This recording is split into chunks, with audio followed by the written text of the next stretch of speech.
प्रश्न है कि मैं हीन भावना से ग्रस्त हूँ, इससे कैसे बाहर आऊँ। हीन भावना यानी अपने में ही कमी लगना कि मैं इस काबिल नहीं हूँ, मैं ये नहीं कर सकता हूँ, या मुझ में बहुत सी कमियाँ हैं, मुझ में शारीरिक कमी है, मुझ में मानसिक कमियाँ वगैरह वगैरह। हम किसी भी बात को अगर पकड़ कर बैठ जाते हैं तो वो हमारी हीन भावना बनने लगती है।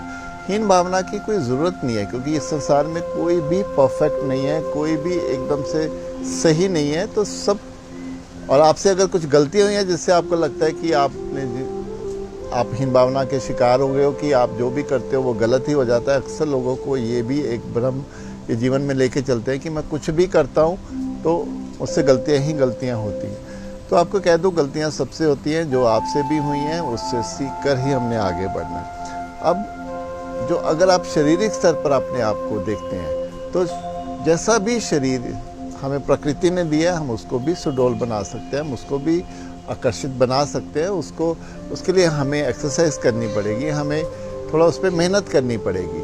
अगर मानसिक स्तर पे आपको लगता है कि आपको कुछ पता नहीं है दुनिया के बारे में, या आप बात करने में सक्षम नहीं है, या आपको शाय महसूस होता है दूसरों के पास जाने में, उनसे बैठने में, तो यहाँ मैं कहूँगा कि यहाँ भी काम किया जा सकता है, अपने ज्ञान में बढ़ोतरी की जा सकती है, अपनी इन्फॉर्मेशन को बढ़ाया जा सकता है।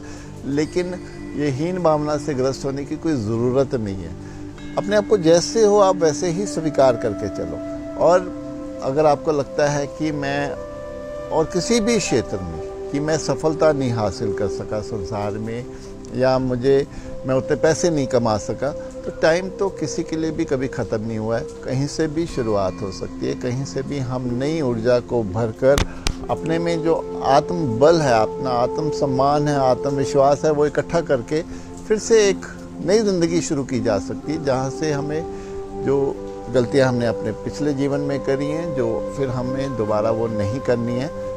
मुझे लगता है कि आप अगर किसी भी स्तर पर वीक हैं तो यहाँ पर काम करके अपने आप को आगे की ओर ले जाइए। ये हीन भावना से ग्रस्त होने से कुछ नहीं होगा, क्योंकि जो हीन भावना से ग्रस्त होते हैं दुनिया उनको और नीचे की ओर खींचती चली जाती है।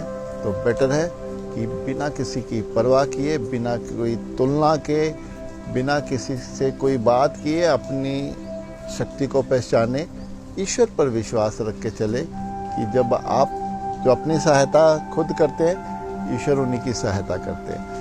तो अपने को समेट कर दोबारा से चलें, नई ज़िंदगी शुरू करें। आप देखें कि आपके मार्ग खुलते चले जाएंगे, नए रास्ते मिलते चले जाएंगे और आप फिर आगे बढ़ते चले जाएंगे।